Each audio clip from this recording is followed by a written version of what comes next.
De la faire debout. Je pense. Est-ce que vous entendez? Oui. Non, parce que c'est plus simple pour respirer. Voilà. C'est donc c'est plus agréable pour vous regarder, c'est plus simple pour parler de faire une conférence debout. Ensuite, voilà, je suis très heureux d'être ici parce que je suis attaché à Bordeaux, parce que la première exposition sur mon travail a été faite donc à Arc en Rêve, et que voilà, j'aime beaucoup cette ville. Je salue la présence de Pierre Lajusse, pour qui j'ai une admiration profonde. Et c'est ce que je lui disais tout à l'heure, je feuilletais récemment une revue sur des maisons, d'ailleurs une revue à laquelle il a participé, mais en feuilletant les maisons construites, la seule que j'avais envie d'habiter, c'était la sienne, celle qu'il a construite donc dans les Pyrénées, qu'il a construite lui-même, et avec un tout petit budget. Donc c'est un peu le sujet de la conférence. Voilà. Donc, Pierre Lajusse est un peu plus vieux que moi, et quand j'étais étudiant, j'étais très admiratif de son travail, ainsi que le travail d'un autre architecte qu'on connaît moins que Pierre, qui s'appelle André Lefebvre, qui a construit donc des maisons comme ça très modestes sur la Côte d'Azur. Alors on va faire une conférence. C'est compliqué parce que moi je n'aime pas projeter de photos, parce que très souvent quand les architectes font des conférences, ils montrent ce qu'ils font, et peut-être que ça peut être gênant. Vous voyez, c'est un côté promotionnel ou illustratif que je ne peux pas avoir sur les propos que je vais tenir. Alors j'ai quand même quelques photos, mais qu'on va tenter de passer qu'à la fin, ou éventuellement quand il y aura une question, pour qu'une photo soit là peut-être plus proche pour expliquer comment les choses se font. Alors le titre de la conférence, qui est donc sur l'appropriation, c'est un travail que je fais depuis 40 ans, mais que, comme vous le verrez, c'est un métier qu'on doit commencer jeune, et c'est un métier qu'on doit terminer vieux. C'est-à-dire c'est un métier artisanal, expérimental, où sans cesse on apprend. Il faut donc en faire un métier, en effet, il faut le faire avec joie. Il est complexe, hein, il est dans un environnement difficile, mais c'est quand même un métier magnifique, puisqu'on pourrait dire que tout ce qui vous entoure est presque votre métier, hein, du paysage à l'architecture, que tout ce qui vous entoure est fait à la main. Donc rappelez-le, vous, tout le temps, quand vous regardez les choses, c'est que tout ce qui a été dessiné est à un moment donné construit, et quand c'est construit, c'est utilisé. Et donc comment essayer de retrouver cette chaîne que la société moderne donc a rompue, qui fait que dans une société démocratique comme la nôtre, il est peut-être possible, en forçant la main, de réintroduire cette chaîne, ou tout au moins de pouvoir, dans une société démocratique, expérimenter sur ce que c'est que cette chaîne rompue entre, on pourrait dire, le désir de quelqu'un de vouloir réaliser une chose, que ce soit un désir individuel pour construire sa propre maison, ou un désir de citoyen pour voir un équipement public partagé, entre ce désir et la fin de la chaîne, où la chose est réalisée et rentre dans l'ensemble des choses déjà construites, hein, parce que n'oubliez pas que ce que vous faites n'est qu'un tout petit morceau d'un ensemble, et que cet ensemble se transforme sans cesse, donc il n'y a pas de moment stable, donc vous rentrez dans un mouvement, et vous amènerez quelque chose qui transformera l'ensemble. Et donc comment faire pour que, entre le moment où il y a ce désir et le moment et le temps long qui va faire que la chose va se réaliser, que ce temps-là ne soit pas un temps mort. Très souvent, c'est un temps fermé qui dit, voilà, j'ai entendu la demande, et donc cette demande étant entendue, je passe donc dans cette société cloisonnée et donc disloquée, je passe les étapes successives, et donc en fin de compte, je passe de main en main quelque chose qui n'est pas vu pendant qu'il se transforme ou qu'il se réalise. Cette chose n'est pas vue pendant qu'elle se réalise, et surtout cette chose, je ne peux pas y participer au prétexte que je ne suis pas compétent. C'est-à-dire que, voilà, dans une société plus petite, entre le désir et sa réalisation, la proximité des gens qui allaient construire était visible. Dans une société plus complexe, c'est donc difficile, et on dit, voilà, le manque de compétences fait qu'à chaque phase, un technicien prend sa place, et ce technicien réalise une partie de l'ensemble, et cet ensemble accumulé va faire que l'objet construit devrait correspondre au désir initial. Mais comme entre-temps, le désir a changé, puisque la société a évolué, si cette personne qui a réclamé quelque chose, à un moment donné, n'est pas satisfaite avec ce qui est réalisé, on va donc critiquer en disant, voilà, elle change d'avis, mais nous ne pouvons plus l'entendre. Parce que si on l'entend, on revient sur les choses, et c'est tellement lourd de mettre la machine en route que toute modification, toute transformation ne peut pas avoir lieu. Alors, comme c'est un métier artisanal, même si ce métier assemble des choses qui sont fabriquées industriellement, c'est comme un métier où chaque objet, on pourrait dire, est différent, où chaque objet est constitué d'éléments peut-être déjà construits et assemblés. S'il n'y a pas à ce moment-là donc un moyen d'intervenir et d'expérimenter dans l'assemblage des choses et d'expérimenter si le désir est toujours satisfait, ou tout au moins si le désir rencontrant la chose construite se modifie, s'il n'y a pas ce moyen-là, on a donc une architecture qui est vide de sens et qui est une architecture que j'appelle d'exécution. Et c'est parce qu'elle est d'exécution qu'elle est coercitive et que très souvent, donc, elle est, dans certains cas, principalement pour le logement social, criminogène. C'est-à-dire qu'elle produit donc un espace social qui n'est pas approprié donc à la pratique sociale et qui n'est pas approprié donc à l'impression ou au sentiment culturel que l'habitant doit avoir dans la réalisation de cet objet. Alors quand on le raconte comme ça, bon, ben voilà, c'est une histoire pour les petits-enfants, on peut la raconter, il raconte une histoire, il essaye de nous endormir, et éventuellement ça n'est pas réalisable. Donc j'ai commencé très tôt à raconter cette histoire, et pour la réaliser, j'ai donc commencé à réaliser de tout petits objets, puisque bien sûr c'est un problème d'échelle. À chaque fois c'est, oui, mais jusqu'à quelle échelle cette méthode peut-elle être utilisée? Et donc j'ai commencé sur des tout petits objets, et plutôt sur des objets qui sont liés à une pratique artistique.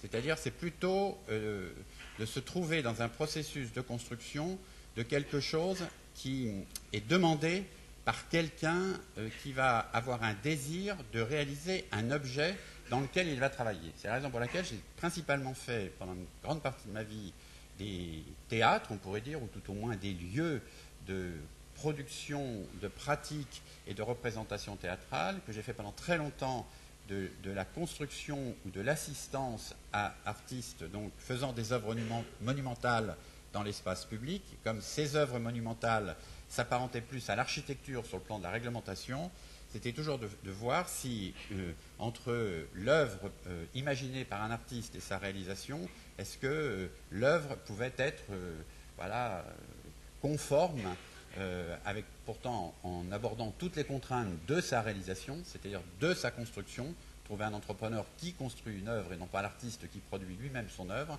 et l'œuvre dans l'espace public, cette œuvre donc qui doit satisfaire toute la réglementation d'un établissement recevant du public ou d'un équipement se trouvant sur l'espace public. Donc j'ai fait ça pendant longtemps, et c'est en faisant ce travail que je me suis aguerri pour essayer d'aborder des sujets plus traditionnels de l'architecture, comme donc des équipements autres que des équipements culturels, et peut-être d'aller sur des choses qui sont peu testées, comme des équipements sportifs, des équipements commerciaux, des équipements liés au travail, des usines, des bureaux, et plus récemment, presque de revenir à la case départ, de dire, et pourquoi, parce qu'on me le reprochait tout le temps, vous n'avez pas fait cela dans le logement social. Et c'est vrai que c'est assez problématique, puisque quand moi je suis sorti de l'école, donc en 67, tout étudiant travaillait déjà chez son patron et faisait du logement social, puisque c'était le principal de la commande,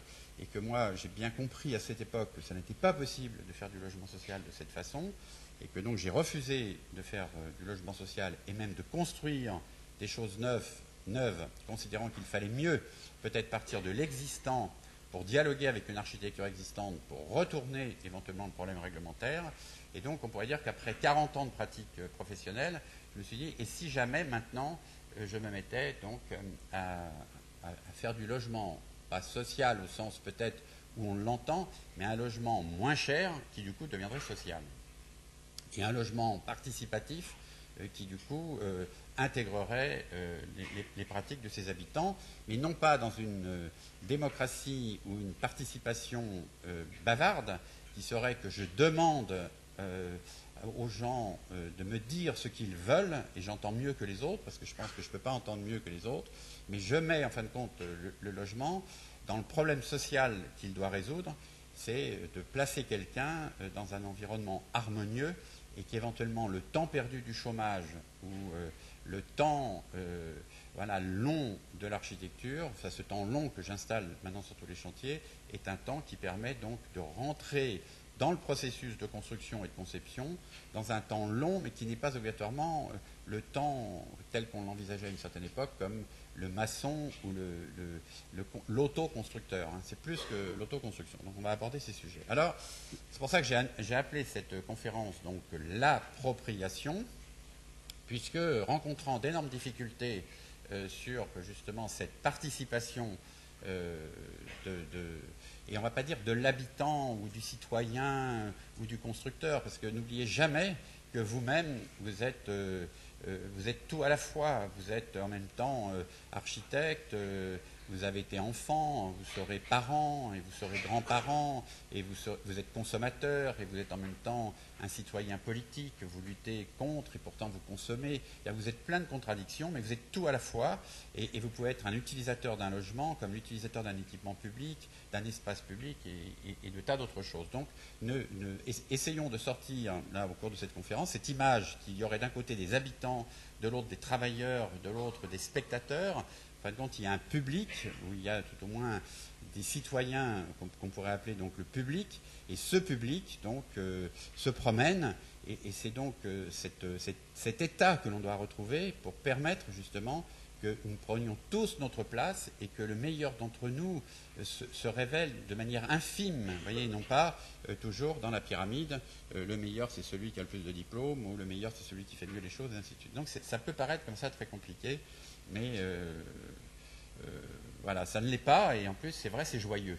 C'est-à-dire que c'est de réintroduire une dimension joyeuse à la construction et à l'architecture, c'est introduire une dimension transversale donc à l'architecture, et c'est peut-être rompre justement cette pyramide, cette pyramide qu'on nous impose au prétexte que chacun doit être à sa place. Alors j'ai appelé cette conférence l'appropriation.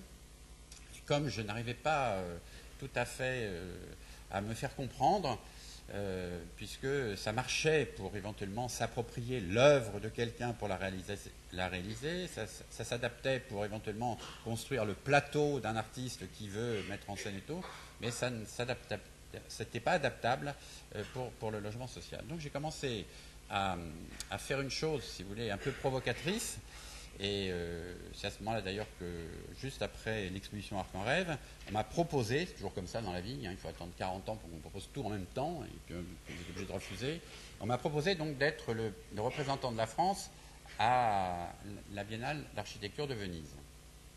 Et donc pour ceux qui sont peut-être déjà allés à Venise, voilà, c'est assez ridicule, parce que c'est un pavillon donc italien dans lequel on a donc l'exposition principale sur le thème qui est donné par le commissaire. Puis après, il y a des pavillons nationaux qui sont donc les pavillons des pays qui doivent, face au sujet donc, qui est demandé par le commissaire, présenter les choses. Moi, la question qui était posée cette année-là était une question à laquelle moi-même je ne pouvais pas répondre parce que je ne connaissais même pas le terme. Ça s'appelait métacité. Et donc, on s'est mis à plusieurs, et bon, est-ce qu'on répond? Et en fin de compte, on a décidé de répondre. Et moi, dans la première réponse, j'ai proposé donc d'habiter notre pavillon. C'est-à-dire de dire, peut-on habiter son pavillon pour pouvoir parler d'architecture? Et comme on est dans un monde tellement abstrait, vous voyez que quand je suis passé devant le jury aux affaires étrangères pour expliquer mon projet, les gens ont cru que c'était un concept. C'est-à-dire que donc, voilà, j'habite mon pavillon. Donc, alors ils ont pensé que je montrerais des choses qui révéleraient ce que c'est que habiter l'architecture. On a donc bien vu que ça n'était pas compris, et on a laissé cette incompréhension, et après j'ai voulu faire une autre démarche qui est d'entraîner ce que je viens de vous dire, c'est la chaîne, c'est-à-dire la chaîne de confiance.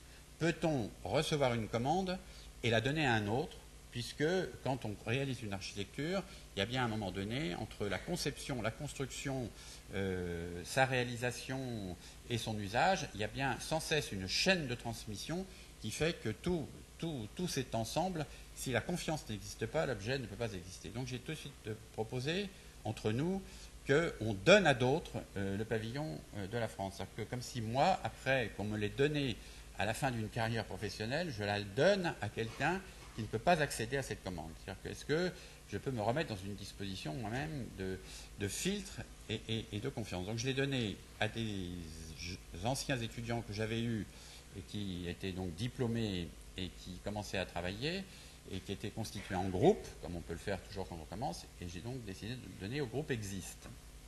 Donc je l'ai fait un peu comme si j'étais moi-même un deuxième commanditaire, un deuxième, disons, filtre qui allait permettre qu'arriver jusqu'à eux, cette commande soit nettoyée de toutes ces scories. Alors ce qui est assez drôle, c'est que quand on a commencé à vouloir travailler sur le budget de cette exposition, le premier qui a repéré que ça n'était pas possible que ce soit le pavillon de la France, c'est quand il a vu dans la liste des objets achetés un frigidaire, un four, une poêle, des assiettes, des verres, et ainsi de suite. Et donc j'ai eu un refus donc, des affaires étrangères sur le budget. Donc j'ai demandé à rencontrer le contrôleur financier donc, des affaires étrangères, et donc dans un rendez-vous tout à fait officiel, et je lui ai demandé de me faire la liste des objets que j'avais le droit d'acheter pour faire le pavillon de la France à la Biennale de Venise. Et donc j'ai vu appareil photo, ordinateur, une liste d'objets techniques comme ça, et donc j'ai commencé à engager avec lui une discussion. Qu'est-ce qu'il y a de plus proche de l'architecture, ou est-ce qu'il y a d'équivalent, on pourrait dire, entre un appareil photo, un ordinateur, une poêle, une assiette, un verre, et ainsi de suite.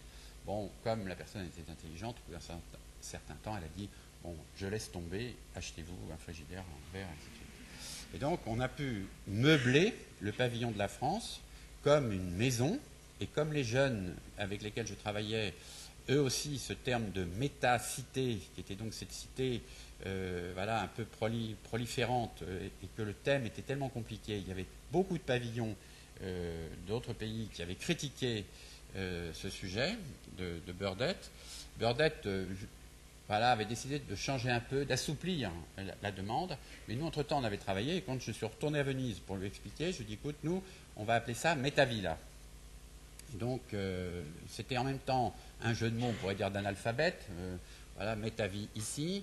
En même temps, c'était un jeu de mots par rapport aux villas palladiennes. C'était en même temps un jeu de mots sur la villa, le pavillon, et justement ce grand débat qu'il y avait sur les tours, les bars et les pavillonnaires. Et donc, on l'a appelé Métavilla en l'écrivant, donc M-E-T-A-V-I-2-L-A. Et Burdett, c'est assez drôle parce que du coup, à ce moment-là, j'ai eu un vrai dialogue avec lui. Il m'a dit, ah, c'est dommage, j'aurais dû tenir plus longtemps. Il y avait un sujet et tout. Et donc, on a été le pavillon des pavillons.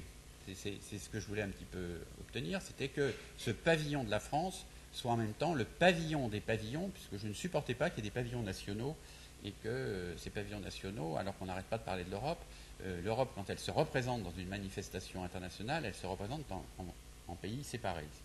Et donc on est devenu le pavillon des pavillons parce que nous habitions notre pavillon. Et parce que nous nous sommes appropriés ce pavillon, nous sommes devenus donc la maison de l'architecture. C'est-à-dire que c'est l'endroit dans lequel des étudiants venaient y résider, c'est l'endroit dans lequel des gens fatigués venaient s'asseoir, c'est des gens dans lesquels les gens venaient y dormir, manger, et ainsi de suite. Et donc on avait 12 chambres, un dortoir de 12 lits, donc on pouvait faire le couchage pour à peu près 36 personnes. On pouvait servir donc à peu près 50 couverts donc matin, midi et soir.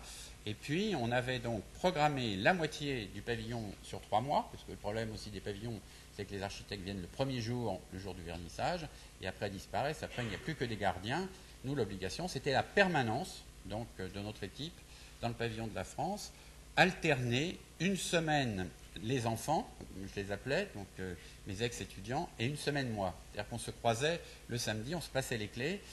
Eux avaient une semaine programmée, c'est-à-dire qu'ils avaient décidé d'inviter des gens avec lesquels ils avaient des relations européennes, que moi je n'avais pas, mais qu'eux avaient, puisque voilà, ils démontraient bien d'ailleurs qu'il y avait peut-être une vision européenne de l'enseignement quand ils ont été donc en Erasmus, et même de l'architecture et des manifestations auxquelles ils participaient. Et moi, j'avais une semaine non programmée, qui était la semaine où je faisais le ménage, parce que je refaisais, donc je remettais le pavillon à niveau.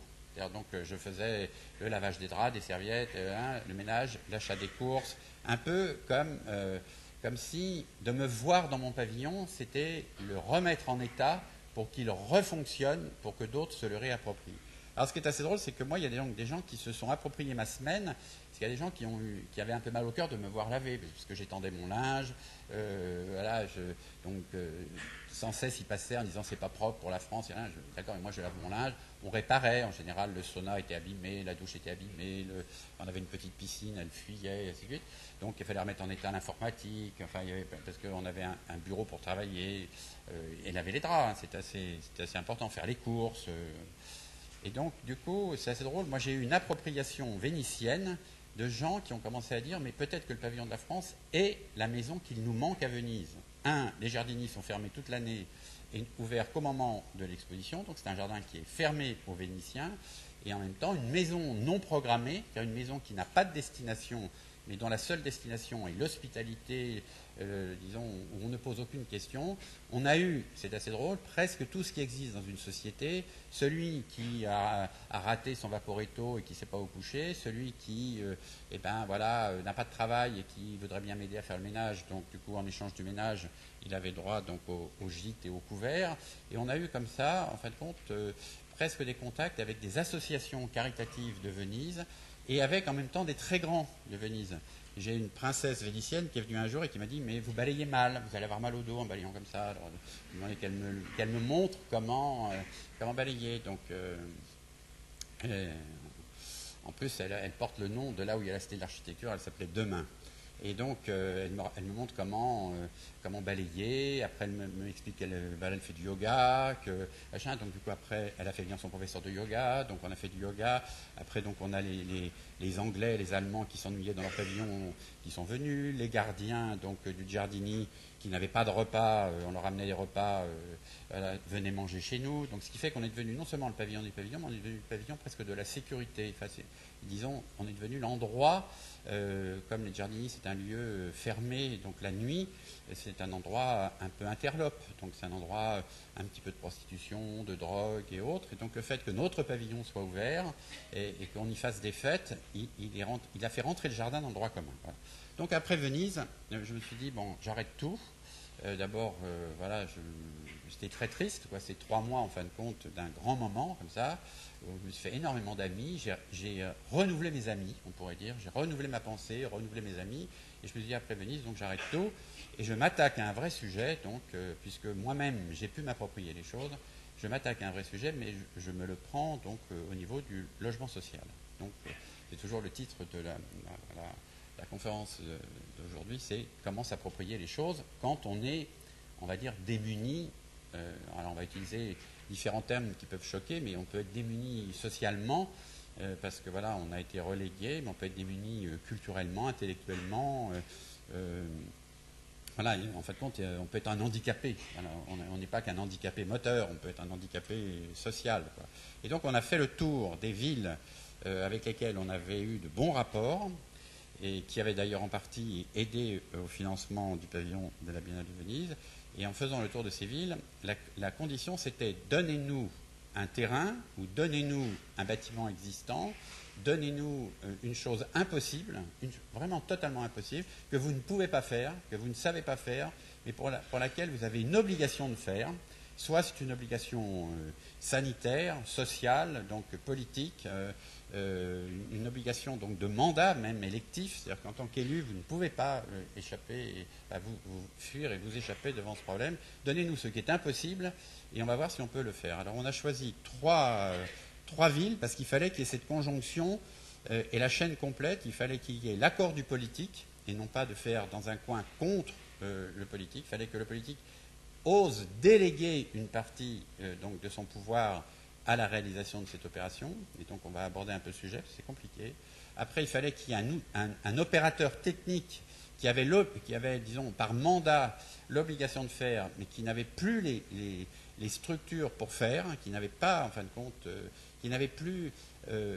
il avait la structure, on pourrait dire, mais elle n'était pas en état de marche pour résoudre un problème aussi complexe.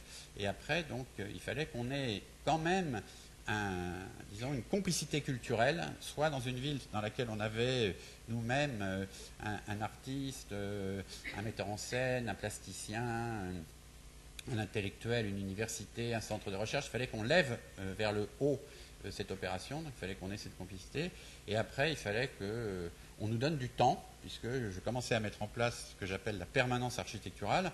Après donc Venise, c'était l'obligation d'habiter l'endroit. C'est-à-dire que c'était, nous allons prendre quelque chose de très compliqué, mais cette chose compliquée, il faut qu'on ait une supériorité par rapport à ceux qui nous commandent, et cette supériorité, nous l'aurons par notre présence quotidienne, puisqu'on ne sait jamais quand les choses bloquent, on ne sait pas qui bloque, on ne sait pas quel événement empêche qu'une situation se débloque, et donc il fallait qu'on soit dans cet infime moment, soit du bonheur, soit du malheur, mais qu'on soit tout le temps dans ce moment de la vie. Donc on a choisi 3 endroits, donc Boulogne-sur-Mer, un endroit, mais alors absolument impensable que ça puisse exister dans un pays aussi développé que la France. C'est donc dans une zone en rue, donc dans une zone de renouvellement urbain, pour laquelle donc la première tranche de l'ANRU a été faite donc sur 1500 logements, 700 ont été donc réhabilités, comme on dit, donc remis à la manière d'eux. C'est Roland Castro qui avait gagné le concours. Et puis il y avait donc entre ces 2 tranches un temps mort, et parce que voilà, ça n'a pas révélé qu'en cassant des tours, en mettant des balcons, en mettant des loggias et en mettant, ça change les choses. Ça change les choses sur le plan formel, et ça ne change pas les choses sur le plan social. Et ça ne remet pas la cité dans un état, à part le confort peut-être, parce que voilà, thermiquement c'est meilleur. Mais pour le reste, ça n'est que technique. On pourrait dire que ça n'est qu'une disposition de reconstruction d'une autre façon d'une architecture, et ça n'est qu'une réponse technique à l'environnement général, et ça ne prend en compte ni le social ni le culturel. Et donc il y avait un entre-deux que vous rencontrerez peut-être dans votre vie, qui est qu'il y a dans toute cité un endroit dans lequel on met les gens qui sont asociaux, c'est-à-dire ceux qui ne peuvent pas vivre d'une manière collective dans une tour ou dans une barre parce qu'ils sont bruyants, parce que voilà, ils sont peut-être en surpopulation, parce que les enfants ne peuvent pas, les parents, je sais pas, peuvent se battre, par de l'alcoolisme, de l'inceste et autres. Donc on met ces gens à l'intérieur de la cité, c'est-à-dire qu'il y a les pauvres des pauvres, si vous voulez, à l'intérieur de la cité, on met ces gens dans des logements qui sont de plus petite dimension, et souvent dans des maisons, parce qu'on pense que le pavillon, justement, isole ce cas social. Et comme là, il y avait eu des maisons qui avaient été construites en 1970, qui étaient des maisons un peu d'urgence, on pourrait dire, puis après qu'on a arrêté, donc en 70, la construction de pavillons, parce qu'il fallait donc massivement construire, on avait donc en rive de la ZUP, de la zone d'urbanisme prioritaire de l'époque, on avait 60 maisons qui n'avaient donc jamais été entretenues pendant, on va dire, 40 ans. Ce qui fait que ces maisons, donc c'est pour ça que je dis c'est impensable, certaines maisons n'avaient pas de chauffage, certaines maisons n'avaient plus de plomberie, on pourrait dire, certaines maisons n'avaient plus de fenêtres, certaines maisons, en fin de compte, avaient des toitures qui fuyaient, et ainsi de suite. Et donc on a décidé de prendre ces 60 maisons, qui représentent donc 60 familles, comme ce sont des familles nombreuses et souvent des familles qui accueillent, parce qu'une très grande solidarité existe, qui accueillent d'autres familles qui sont expulsées, on avait plutôt voilà, un niveau très élevé d'habitants. Il y avait des gens qui avaient perdu leurs enfants, parce qu'il y avait une mortalité terrible, perdre leur mari, mais bon, on avait quand même, on va dire, 300 à 350 personnes à loger. Et donc on a décidé d'habiter cet endroit, et par le fait qu'on l'habitait et que nous-mêmes nous approprions un petit morceau de cet ensemble, on pouvait rendre approprié à leur cas la totalité de l'opération. Donc, personne n'y a cru, en disant vous n'y arriverez pas, voilà, mais on vous laisse faire, parce qu'on aimerait tellement que ça marche, mais personne n'y a cru. Et donc j'ai fait une chose un peu dure, si vous voulez, et c'est pour ça que je vous regarde bien dans les yeux, parce que j'ai choisi quelqu'un qui normalement ne peut pas marcher, ça ne peut pas marcher. Voilà. J'ai choisi une femme, parce que je pensais que voilà, les femmes sont trop exclues de l'architecture au sens de sa pratique. Elles ne le sont pas au moment des études, on le voit dans l'amphithéâtre, et particulièrement en première année, et on voit que dans le temps, on vous écrème, et qu'ensuite on vous retrouve plutôt dans des fonctions par le fait que voilà, c'est vous qui faites les enfants, on va plutôt dans des fonctions qui permettent donc ces absences, et donc on retrouve plus souvent les femmes donc, dans des fonctions administratives. Donc c'est assez drôle. Quand nous on travaille dans des collectivités et à un niveau intermédiaire, pas dans le niveau où il y a les hommes, dans le niveau intermédiaire ce ne sont que des femmes, et dans la pratique ce ne sont que des hommes. Dans les offices d'HLM, ce ne sont que les hommes qui font les travaux, les entretiens, ainsi de suite. Et donc s'instaure là un machisme et une sorte de conflit terrible. Donc on avait décidé de mettre quelqu'un que je connaissais bien, bien prévenu, que j'avais eu comme étudiante et en HMO et qu'on avait un peu mis en jambe. On a mis donc Sophie Ricard comme habitante donc, du chemin vert. Et comme elle est, elle est blonde, elle a des taches de rousseur, que dans le nord de la France, on a encore toute l'immigration polonaise et tout, on a plus, contrairement à l'image que l'on pourrait croire du logement social, qui est toujours le logement social de l'immigration maghrébine ou africaine, on aurait plutôt, dans toute cette cité, on n'a pas de gens de couleur. Voilà, et donc quand elle est arrivée là-haut, c'est assez marrant, c'est comme si elle est arrivée chez elle. Et donc on a pris une maison qui était détruite, qui était murée, et donc on a fait, enfin moi j'ai dit on parce que c'est associé à moi, mais volontairement je n'y suis jamais allé, je suis très peu allé. Je ne faisais que régler le problème avec le préfet, le maire, le directeur de l'office, et je m'interdisais justement de jouer papa gâteau venant sur le site. Donc c'est comme si on avait un terrain, un peu comme un terrain de résistance, on avait un terrain intermédiaire où elle me rapportait les faits, mais j'y allais très peu. Et donc, on décide d'aménager sa maison. Donc, on négocie avec l'office d'HLM l'argent qu'il faut, on négocie le loyer, et voilà, elle venait de changer de copain, le copain n'était pas marié, donc on fait la liste de tout ce qui pose problème quand on essaie de trouver un logement social. Voilà, si on n'est pas marié, si on est homosexuel, si on est au chômage et tout, c'est pour ça que tous ces critères-là font que vous n'accédez pas au logement social. Donc, on discute, on en profite pour rappeler donc comment se fait l'attribution. Et en fin de compte, elle a son logement, elle obtient donc de l'argent, car je voulais une aide à la personne, et non pas une aide à la pierre, elle obtient l'argent pour transformer elle-même son logement, puisqu'on demande presque le 10e de ce que coûterait une démolition-reconstruction. Et puis voilà, Sophie commence à s'installer, et donc dans le quartier, ça a commencé à changer. Un, les gens lui ont dit tu ne tiendras pas, donc ils ont tout fait pour qu'elle ne tienne pas, et deux, tu verras tout. Et quand elle a commencé à habiter, sa maison est devenue d'abord la maison des enfants. Et c'est les enfants qui ont voulu voir comment était habitable une maison inhabitable pour eux. Et donc elle a fait lentement, elle ne l'avait pas construit, elle a donc remonté l'envie d'habiter et le désir de participer à la reconstruction de ces maisons en repartant donc de la presque petite enfance. Comme ça a duré longtemps, parce que ça a duré 3 ans et demi, on est à la fin de la 3e année et demie, vous le verrez si on presse quelques photos, on voit des enfants qui ont vieilli. Voilà, on voit des enfants qui sont passés de la petite école à la grande école, qui d'ailleurs se sont comportés à son égard de manière très différente. Et puis, lentement, on a commencé à expliquer donc à l'office HLM que l'on pourrait, dans le budget qu'ils avaient, qui était un budget très court, puisque c'était 2 300 000 pour 60 maisons, ce qui fait à peu près 30 000 euros de coûts de travaux par maison, on a commencé à démontrer qu'avec 30 000 euros, alors qu'il en faut 150 pour une démolition-reconstruction, et qu'il en faut plutôt 100 pour une construction, ou 110 pour une construction, et qu'il en faut plutôt 80 pour une transformation, 70-80 pour une transformation, qu'avec 30 on pourrait faire, à une seule condition, c'est que les 30 soient libres.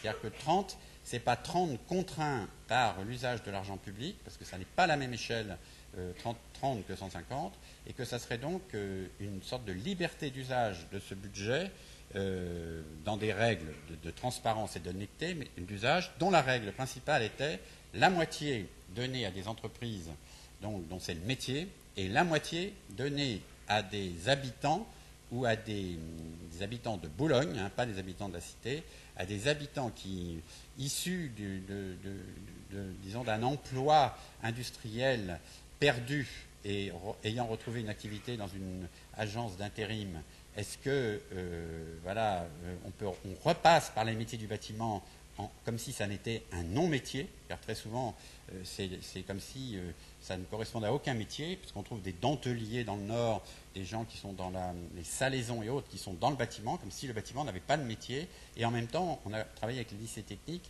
et les écoles d'architecture, puisque donc on a pris avec Lille, et surtout les lycées techniques qui apprennent ce métier, comme si ce métier, ça voudrait dire que ce métier n'est pas à apprendre, comme si ces maisons n'étaient pas à habiter, puisqu'on allait les détruire, comme si. En fin de compte, voilà, rien n'est appropriable. Et on a lentement remonté, mais très lentement, cette façon de faire, et on a donc amené le plus noble des gens pour concevoir ce genre de choses. Alors, première chose, admettons, ces maisons étaient au début en béton, donc blanches, et certaines personnes avaient repeint leur maison. Et donc, nous, quand on a commencé à travailler sur ça, on a voulu faire un travail sur l'état des lieux de ces maisons. C'est-à-dire, est-ce qu'on peut travailler avec tel que les gens l'ont fait? Et c'est assez marrant parce que, du coup, comme on n'est pas loin de la colonne de la Légion d'honneur de Napoléon, l'architecte des bâtiments de France, quand elle a su on gardait ces maisons, elle a exigé qu'elles soient repeintes en blanc. Elle a dit, dans ces conditions, si on les garde, il faut que de la mer, on n'ait plus de couleur par rapport à la colonne de la Légion d'honneur. Donc, comme elle était sympa, moi, j'ai fait un travail long, mais quand même, je lui ai fait comprendre que voilà, je ne pouvais pas faire ça. Je ne pouvais pas reprendre ces maisons pour les repeindre en blanc comme en 1972. Donc, elle m'a dit, oui, mais j'aurais du mal à le faire passer. Comme moi, ça fait très longtemps que je travaillais avec Daniel Buren, j'étais à Daniel, voilà, moi, je ne vous demande pas d'y aller parce que vous n'aurez pas le temps. Est-ce que vous êtes d'accord pour signer ce projet et dire que c'est vous voilà, qui colorez les maisons et tout, pour qu'au moins on soit sûr que ce soit une œuvre d'art et que... voilà. Donc, du coup, Daniel a dit, moi, oui, faites ce que vous voulez et tout. Alors, on a donc défendu tout le temps l'idée que c'était une œuvre qui était suivie par Daniel. Après, moi, je travaille depuis très longtemps avec un architecte japonais qui appartient au mouvement Tipzo, donc qui est Kinya Maruyama, et Kinya donc fait des workshops, mais ce sont des workshops en fin de compte où les choses construites peuvent servir. Ce ne sont pas des workshops pour jouer à l'architecture. Donc on a fait une résidence donc avec Kinya Maruyama, qui lui est venu donc avec des étudiants et a participé donc à la modification d'une charpente, à la lecture d'ailleurs d'une charpente et à la construction d'un lieu commun dehors, mais comme un architecte modeste, c'est-à-dire qu'il a habité là-bas et il a construit les choses. Après, j'avais une étudiante quand j'enseignais à l'école Camondo qui était absolument très brillante en couleur, et comme on ne sait pas justement traiter la couleur, elle est venue en résidence pendant 1 mois pour traiter avec ces gens, mais comme une personne à qui, voilà, comme si ces gens avaient pris un designer ou un architecte d'intérieur. Donc elle a fait tout l'aménagement intérieur en fonction des papiers qu'on avait, des envies, des goûts. Elle a fait une sorte de cours comme ça sur la couleur qui est devenu un cours pratique, si vous voulez. Et on voit après, ils vont acheter la couleur. Quand ils peignent la couleur, il y a une surprise dans la couleur choisie et la couleur mise. Hein. Vous l'avez vu sûrement des fois, on est surpris d'un rouge qui marche pas, qui marche sur le papier, qui ne marche pas en réalité. Et donc, on a fait un film sur ça. À un moment donné, il y a quelqu'un dont on pourrait dire que plus jamais on lui avait demandé son avis. Il tient un discours sur le rouge et comment il veut que ce rouge, en l'éclaircissant, ne devienne pas un mauve ou ne devienne pas un violet, voyez, parce qu'il voit dans le mélange que ça ne va pas comme il le veut. En fait, il veut un rouge, mais il ne veut pas un rouge. Il veut quelque chose de vif, mais il ne veut pas ce rouge. Et donc, elle a fait ce travail comme ça pendant 1 mois. Après, on a fait faire des jardins. Donc, ce sont des étudiants du Japon, parce que l'idée aussi, c'était de faire venir des gens qui ne parlaient pas la langue, puisqu'entre eux, ils ont une difficulté de langage. Ils ont une sorte. Les enfants à 11 ans là-bas ne savent pas écrire, et ni lire ni écrire. Et donc, voilà, vous l'avez vu peut-être si vous avez vu ce film, qui n'est pas terrible, mais qui est quand même significatif, les ch'tis. Là, il y a un langage, une façon de parler, avec une sorte de violence dans la parole, parce que les gens ne sont pas entendus. Donc, on avait fait venir des étudiants du Japon en paysage. C'est eux qu'on fait donc, les jardins avec eux. Et donc, on voulait le faire pour qu'il n'y ait pas de langage, ni de langage savant, voyez, comme le font en général les paysagistes et tout. Donc, on a refait les jardins. C'est là qu'on s'est rendu compte que les enfants ne savaient pas ce que c'était qu'une citrouille, ne savaient pas ce que c'était qu'un lapin, ils ne savaient pas qu'il y avait des poissons dans la mer, on est allé pêcher, ils ne savaient même pas que les moules, c'était moins cher d'aller chercher des moules sur la plage que d'aller acheter du poisson congelé voilà, au supermarché, et ainsi de suite, et ainsi de suite, et ainsi de suite. Après, on a fait des salons de coiffure, et vous le verrez, ça peut paraître dérisoire, parce que c'est sûr que présenter ça dans une école d'architecture, pourrait dire maintenant, voilà, là on est en présence, c'est Emmaüs, c'est un animateur social, je sais pas quoi, ça n'a rien à voir avec notre métier. Et je vous jure que c'est votre métier. C'est le cœur de votre métier, parce que c'est le début, c'est le socle de votre métier. Quand ça c'est compris, et on le voit bien là chez Sophie, je veux dire, c'est 3 ans et demi, c'est 3 ans en effet d'une HMO, comme on dit, réelle. Elle sait ce que c'est qu'un mécanisme d'appel d'offres, elle sait ce que c'est qu'une commande d'un office HLM, elle sait ce que c'est qu'un habitant qui ne paye pas son loyer, elle sait ce que c'est qu'une expulsion par le préfet de quelqu'un qui, voilà, elle sait même ce que c'est que quelqu'un qui vole, parce que donc il y a dans cet endroit, il y a des gens qui récupèrent du métal et ainsi de suite, et donc je pense qu'elle a le socle pour faire ça et autre chose. Voilà, c'est pas que ça, mais c'est ça et autre chose. Et donc, je pense que, vous voyez, que sur le terme de l'appropriation, c'est dans ce sens-là. Voilà, c'est une ville appropriée pour pouvoir se l'approprier, mais au même titre que vous vous appropriez cet amphithéâtre qui n'est pas à vous, et donc qui est le vôtre pendant le temps de vos études. Donc, on a une multitude d'espaces partagés, les routes.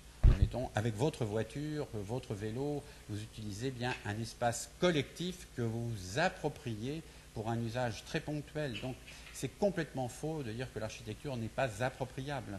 On pourrait très bien avoir un logement social qui soit appropriable. Alors, dans le même temps, comme j'avais décidé de m'arrêter et que je voulais en reprendre un peu de punch dans tout cela, je me suis mis donc à lire tous les règlements de tout ce qui existe sur la propriété.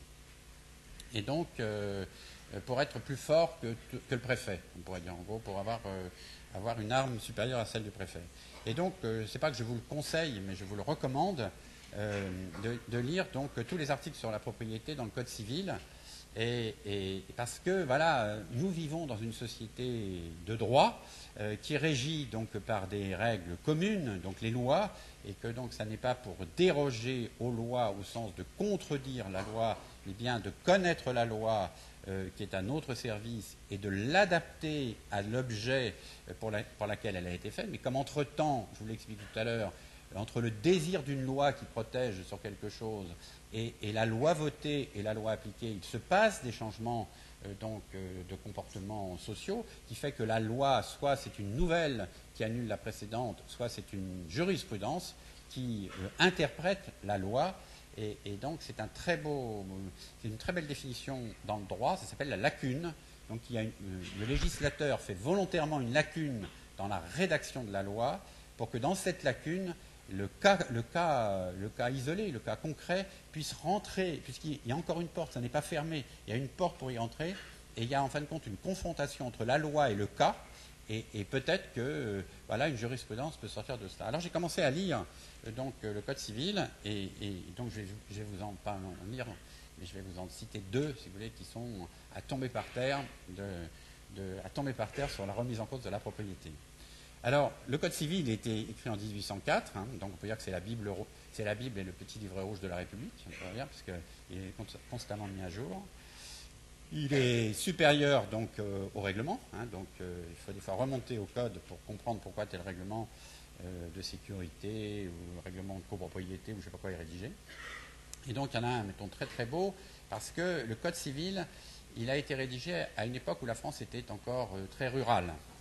Et comme aujourd'hui, on risque de retrouver une séparation moins grande entre la campagne et la ville, et donc vous voyez, le code de l'urbanisme et le code forestier pourraient presque être confondus si on veut protéger la ville et protéger la campagne. Et donc il y en a un très beau, si vous voulez, sur justement une propriété qui serait modifiée par un événement naturel. Alors nous sommes, Olivier et moi, propriétaires de 2 terrains. Je ne peux pas le blairer parce qu'il a le terrain en face, c'est normal, il ne peut pas me blairer parce que j'ai le terrain en face. Entre nous deux, une rivière passe et le règlement nous autorise à pêcher donc, dans cette rivière qui ne nous appartient pas, qui est une rivière communale ou nationale. Mais ça nous autorise à pêcher. Alors imaginez déjà, l'eau qui passe n'est pas à nous. Nous avons le droit de prendre un objet qui passe, un poisson. J'ai le droit, jusqu'à la moitié de la rivière, de prendre ce poisson. Au-delà, s'il le fait, je le dénonce. J'ai le droit de prendre en bord de rivière un peu de gravier, un peu de tourbe, un peu de machin, parce que c'est des engrais pour mon jardin. Je lui interdis, bien sûr, d'aller me piquer les choses chez moi. Un jour, une pluie torrentielle arrive, la rivière déborde, la rivière sort de son lit. C'est assez beau. Mais j'ai de la chance, elle déborde de son côté à lui. Et donc, du coup, une partie de son terrain est mangée par le deuxième lit de la rivière. Et après l'orage, la rivière ne reprend pas son lit d'origine. Elle pense que c'est plus agréable, la pente est plus agréable chez lui. Donc il y a une modification de sa propriété, il n'y peut rien, puisque l'eau qui coule n'est pas à lui, et la rivière a décidé naturellement de prendre un bout de son terrain. Donc la collectivité qui a donc la charge de la rivière va donc négocier avec lui sur le prix des domaines, ce qui ne représente rien par rapport au prix qu'il aurait pratiqué si je lui avais demandé de me vendre un bout de son terrain. Il va donc devoir abandonner pour un prix dérisoire une partie de sa propriété, mais la rivière, non seulement elle ne reprend pas son lit, mais elle garde les deux lits. Elle dit, en fin de compte, c'est plus commode à cet endroit-là, ça débouche mieux, je garde le nouveau lit sur sa propriété et l'ancien lit. Et entre les deux, une petite rivière, une petite île s'est constituée, ce qu'on peut appeler un merlon ou une île. Cet objet, qui lui appartenait, puisque c'était sa terre, nous appartient à nous deux. Puisque cet objet étant au milieu de la rivière, et comme c'est une terre, elle est coupée en deux. Donc nous avons d'un seul coup, grâce à une pluie torrentielle, un objet tout petit sur lequel on peut tenir debout l'un contre l'autre, qui nous appartient à nous deux. Donc je peux même prendre une partie de sa propriété, j'acquiers une partie de sa propriété par le fait que la rivière est sortie de son lit. Donc on voit bien que la propriété n'est pas immuable. Mais on peut en prendre un autre, qui est une jurisprudence magnifique. Vous savez que dans la propriété, il y a donc ce qu'on appelle la chose principale et la chose secondaire. Moi, je pense que c'est un travail que tout architecte devrait faire. Il y a la chose principale et la chose secondaire. Il y a la chose immobile et la chose mobile. Il y a l'immobilier et le mobilier. Et donc, en effet, c'est sûr que voilà, dans l'histoire, on peut croire que c'est immuable. Alors, c'est pour cela qu'on trouve encore dans des logements sociaux que l'évier est fourni donc dans le logement social, parce que l'évier est apparenté à la pierre à évier, qui elle-même était un objet constitutif de la maison, puisque la pierre à évier était en général l'appui d'une fenêtre sur laquelle on versait l'eau de la cruche, et l'eau coulait donc sous le petit châssis vers l'extérieur. Donc il y a une tradition qui dit que l'évier est un objet immobile. Et vous le savez bien aujourd'hui, que même quand vous allez chez Ikea, vous achetez un meuble, et le meuble de cuisine vend la vasque avec. C'est-à-dire qu'on pourrait dire que la vasque est une chose totalement mobilière. Alors, bon, c'est encore un peu difficile à le faire passer, mais on s'aperçoit, mettons, au niveau de la jurisprudence, deux choses qui sont absolument incroyables. Picasso, on va prendre le plus haut, habitait donc un atelier rue Séguier pendant la guerre, et cet atelier était loué par son marchand, Kahnweiler. Et Picasso a peint Guernica dans cet atelier. Il a dessiné au mur des esquisses de Guernica. Quand, à la fin de la guerre, il décide de quitter, c'est pas lui qui fait le déménagement, c'est son galériste, comme on dit, qui emmène le tout. Et le galériste s'aperçoit qu'il y a un Guernica au mur, il ne peut pas l'emmener, puisqu'il est dessiné sur la chose principale, sur la chose immobilière.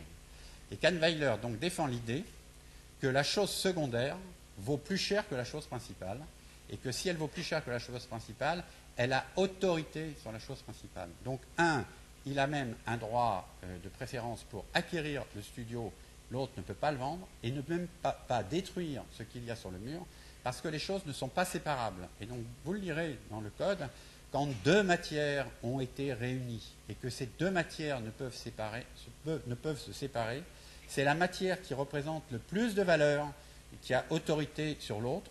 Et si cette valeur, c'est écrit dans le code 1804, si cette valeur a plus de valeur sur le plan social, c'est dit, si la main-d'œuvre apportée à cette valeur est supérieure à la main-d'œuvre apportée à la chose principale, elle entraîne la propriété sur la chose principale. Vous voyez, donc c'est presque un travail d'architecte. On pourrait presque, grâce à cela, définir qu'est-ce qu'il y a de mobile et d'immobile, qu'est-ce qu'il y a en fin de compte de non appropriable au sens de la propriété de son bailleur social, et qu'est-ce qu'il y a d'appropriable au sens d'un occupant qui pourrait donc emmener ou revendre à son bailleur les choses qu'il aurait amenées à l'intérieur. Parce que c'est négociable. Dans le code, vous verrez, c'est écrit, c'est négociable.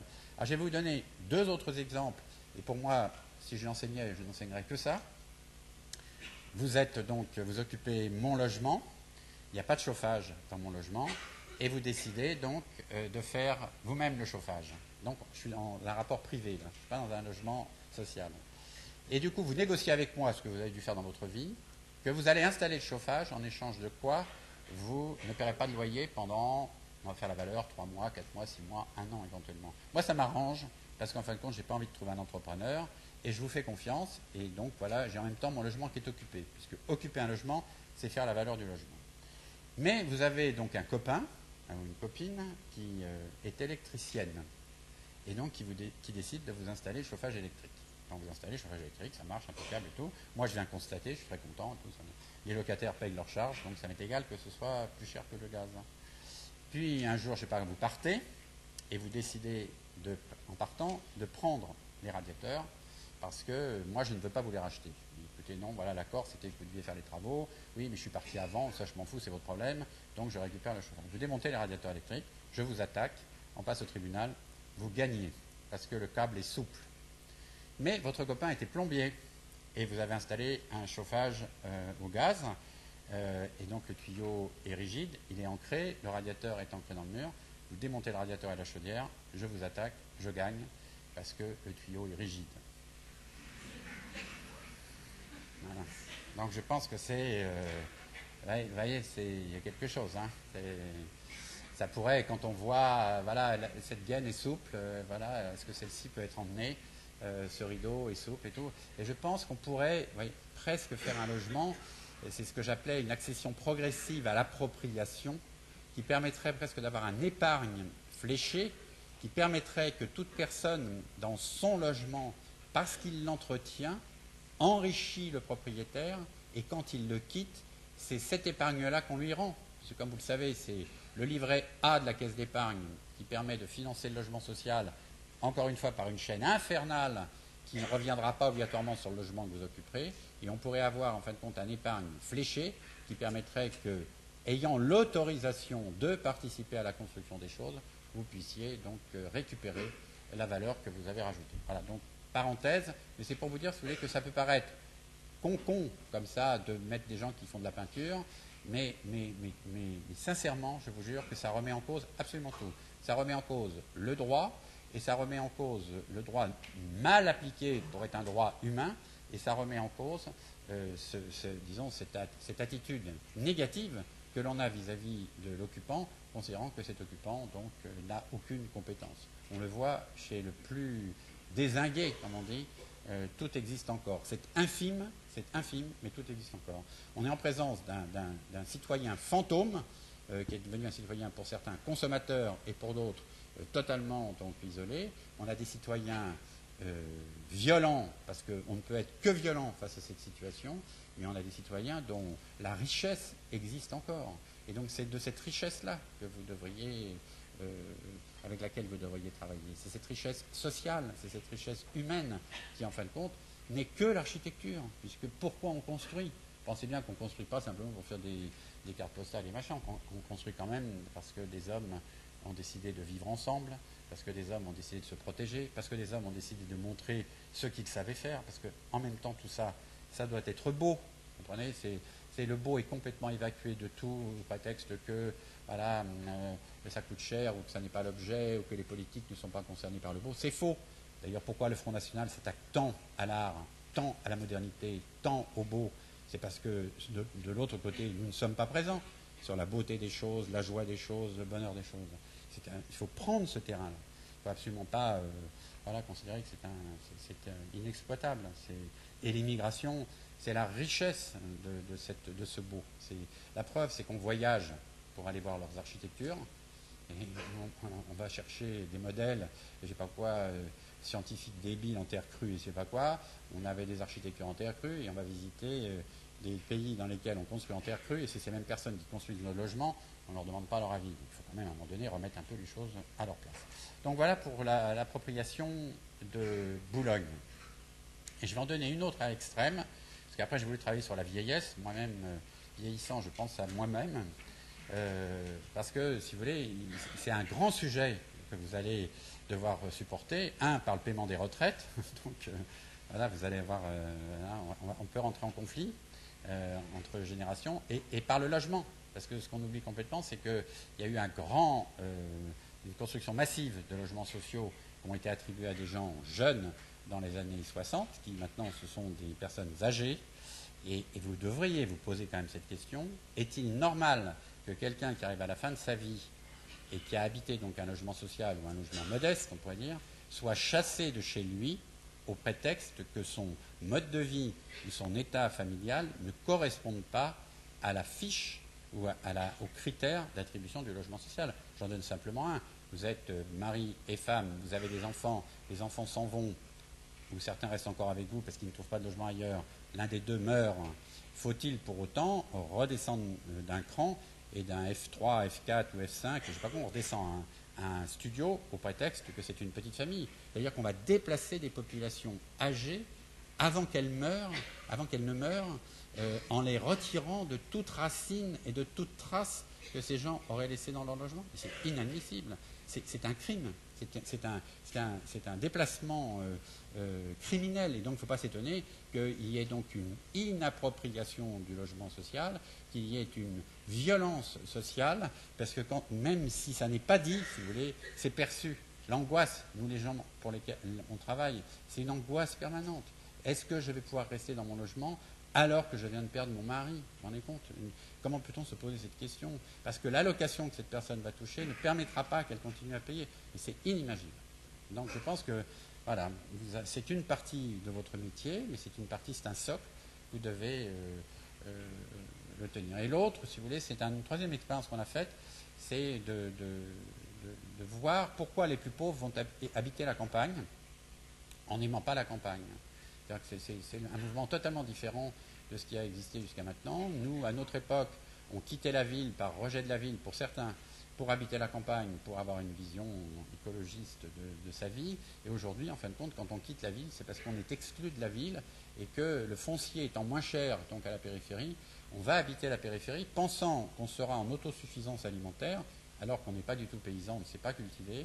Et on va donc habiter la campagne sans aimer la campagne et sans savoir se servir de la campagne. Donc on a fait une expérience de reconstruire comme des maisons pionnières, au même titre, si vous voulez, que les colons allant dans des pays vierges, allant chercher, déboiser des forêts pour pouvoir survivre. Quel était cet esprit pionnier, qui était donc un esprit de survie, de nécessité, c'était pas idéologique, c'était une nécessité. Est-ce qu'on pourrait retrouver donc un sentiment comme ça de nécessité qui permettrait de revenir sur des territoires abandonnés, sur les délaissés, qu'ils soient donc industriels ou ruraux?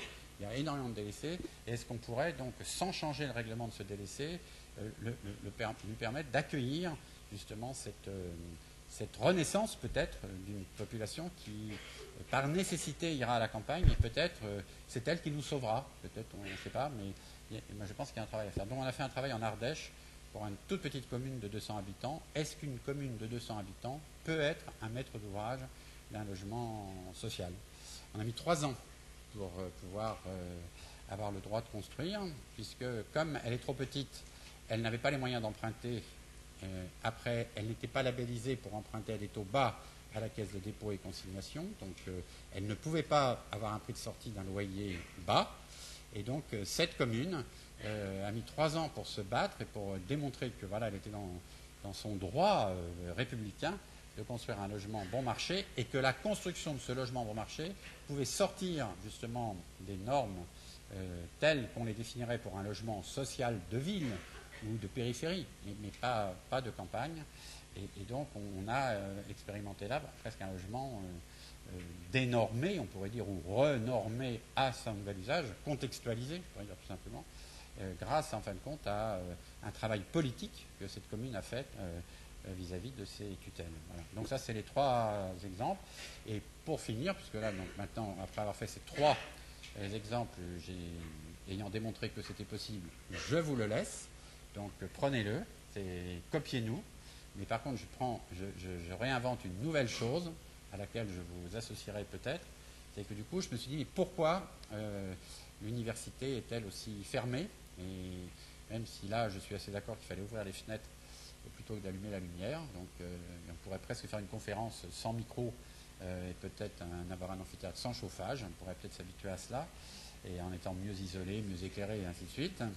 dont l'acoustique sera meilleure.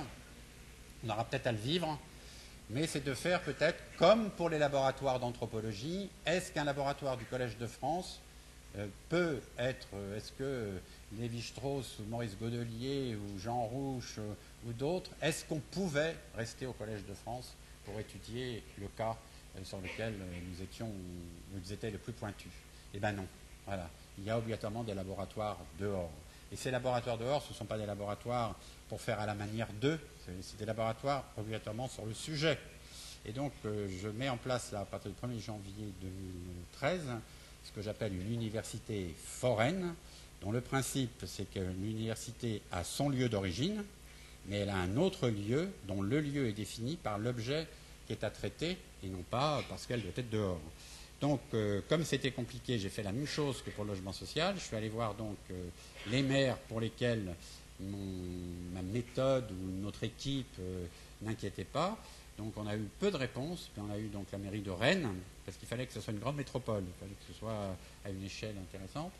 Et donc, on a demandé au maire de faire la liste, et à ses services de faire la liste de 8 sujets pour lesquels, je reviens sur ce que j'ai dit à l'entrée, il a une obligation de faire, c'était dans son mandat, il a une obligation de faire sur le plan social, sanitaire, culturel, politique, il a une obligation. Il a l'argent pour faire, il a l'argent. Et il ne peut pas faire. Il ne peut pas continuer dans une société comme ça. Ce n'est pas possible. Il ne peut pas tout le temps dire on ne peut pas, on ne peut pas, on ne peut pas. Et donc on lui a demandé de nous faire la liste de 8 objets, et on en a choisi un, je ne sais pas si on y arrivera, qui est un truc qui arrive souvent, qui va arriver d'ailleurs dans cette école, c'est on a un bâtiment qu'on a construit pour quelque chose, un jour le bâtiment ne correspond pas et on pense que ça coûte trop cher de le transformer, donc on en construit un autre, c'est commode, on évacue le sujet, mais on ne sait pas ce qu'on fait du bâtiment que l'on a laissé. Parce qu'imaginez-vous, qu'est-ce qu'on fera de cette école si on l'abandonne? Imaginons qu'on l'abandonne parce qu'elle ne correspond plus aux pédagogies actuelles, qu'elle ne correspond plus aux normes thermiques actuelles, ce qui est possible. On va la raser. Ça veut dire qu'on ferait une négation de toutes les architectures qu'on a faites. Il y en a eu d'autres avant qui n'étaient pas parfaites, des architectures paysannes, industrielles qu'on a réhabilitées. Si on doit la réhabiliter et qu'on doit la réhabiliter dans un prix qui ne sera pas donc le prix de la reconstruction, puisque sinon on aurait réhabilité plutôt que de reconstruire. Donc il faudrait qu'on réhabilite moins cher. Et donc on prend un bâtiment en plein centre-ville, à Rennes, qui a été abandonné par l'Université des sciences, parce que voilà, pôle d'excellence, on regroupe à la périphérie, donc là, vous retournerez peut-être en centre-ville, mais là, eux, ils vont à la périphérie. Pôle d'excellence, ce qui paraît normal, parce que voilà, les plateaux, les machins, ça coûte trop cher et tout, il faut se regrouper. Et on laisse en centre-ville un bâtiment du 19e magnifique, enfin classique, magnifique. Qui est preneur de ce bâtiment, dans le privé? Un hôtel 4 étoiles. Et donc, moi j'ai pris ce sujet, j'ai dit voilà, quand l'hôtel 4 étoiles fait une proposition d'achat, il fait une proposition à 0, parce qu'il pense que la valeur immobilière est nulle, tenant compte de la transformation qu'il a opérée, et donc il le prouve avec des chiffres, bon, on pourrait vérifier. Moi j'ai dit au maire, alors je fais la même chose, tu me donnes le bâtiment pour 0, parce que tu allais le donner pour 0 à un 4 étoiles, et je le prends pour un temps long, et j'étudie, sans programme, qu'est-ce qu'on peut faire d'un bâtiment qui est propriété municipale, pour lequel on n'a pas 20 millions, parce que c'est à peu près ce que on a 2 millions. Et on a 2 millions, non pas en un an, mais on a peut-être 2 millions sur 3 ans, 4 ans, et on s'installe sur un temps long, y compris d'ailleurs avec des étudiants en architecture, des habitants qui n'ont pas de logement, parce qu'il y a des logements. Il y a le logement du gardien, le logement du directeur, il y a déjà des logements. Il y a des demandes, on peut mettre tout de suite 3 logements sociaux, un espace de rencontre, un machin, une salle de vie. Il y a encore un centre de soins dentaires, ce sont les plus pauvres qui vont là, c'est comme un dispensaire, on garde le dispensaire, ainsi de suite. Et on s'installe dans le temps long pour observer c'est quoi un bâtiment sans programme, qui serait justement que le programme de l'infime désir d'une population bien élevée, bien éduquée, qui doit faire sa vie. Alors, je ne sais pas si vous avez envie de photos, mais comme moi, je n'aime pas les photos, je serais prêt à ne pas en passer. Si vous voulez en passer, je vous en passe 20 d'un coup, et comme ça, vous verrez la gueule de Sophie et de ses habitants. Vous voulez des photos? Ah bon. Eva, je ne sais pas me servir d'un ordinateur. Oui, Eva. Ah, Eva. Qu'est-ce qui peut me le faire marcher? Parce que moi, ça me toucher, ça m'énerve. Non, allez, tu le fais passer comme ça. Donc, à gauche sur l'image, quand même, vous avez Kinya Maruyama. Hein. Alors, je ne sais pas si vous le connaissez, mais c'est un très grand architecte japonais qui a été, qui a énormément construit et il n'y a pour ainsi dire aucune publication sur lui. Ça, c'est comment. Alors, on peut peut-être fermer les rideaux. Ça, je sais pas. Quelqu'un sait qui sait fermer les rideaux?